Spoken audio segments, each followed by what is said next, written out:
మిర్చి రైతులను కేంద్రం మోసం చేసిందన్నారు డిప్యూటీ సీఎం కడియం శ్రీహరి. మద్దతు ధర కేవలం 5,000గా ప్రకటన చేసి చేతులు దులుపుకుందని, ఇప్పటికి కూడా విధి విధానాలేందో చెప్పలేదని మండిపడ్డారు. పంటకు రేటు పెంచాలని సీఎం కోరినా పట్టించుకోలేదన్నారు. ఈసారి మిషన్ కాకతీయతోటి సాగు విస్తీర్ణం పెరిగి దిగుబడి ఎక్కువ వచ్చిందన్నారు.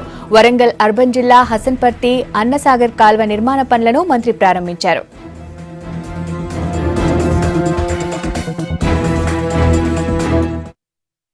రైతులు ఆశించిల్లు కనీసం 7,000 8,000 క్వింటల్కి ఉంటుందని, కానీ 5,800 నుంచి 6,000 వరకే మిర్చికి ధర పలికింది.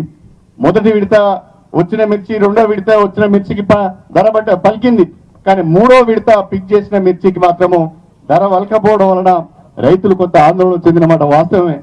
కానీ దురదృష్టం ఏంటంటే అంత అయిపోయిన తర్వాత మేమేదో చేస్తున్నామని చెప్పుకోవడానికి, రైతులను మోసం చేయడానికి, రైతులను భ్రమలో ముంచడానికి మాత్రమే కేంద్రంలో ఉన్న భారతీయ జనతా పార్టీ ప్రభుత్వం మీరు మిర్చి క్వింటాల్కు 5,000 రూపాయలు చొప్పున కొనండి, 1,250 రూపాయలు ఇతర ఖర్చుల కింద ఇవ్వండి అని చెప్పి ఒక ప్రకటన ఇచ్చి చేతులు జరుపుకున్నారు.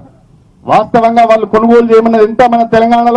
మన తెలంగాణలో పండింది 7 లక్షల క్వింటల్స్, దాదాపుగా 70,000 టన్స్.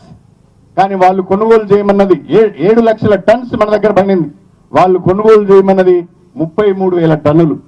అంటే తెలంగాణ రాష్ట్రంలో పండిన మొత్తం మిర్చిలో 10% కొనుగోలు చేయడానికి కూడా కేంద్ర ప్రభుత్వం ముందుకు రాలేదు.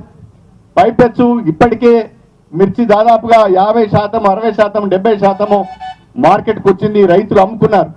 ఇక పంట పొలాల మీద కానీ ఇళ్లలో కానీ ఒక 20-25% మాత్రమే మిర్చి ఉన్నది.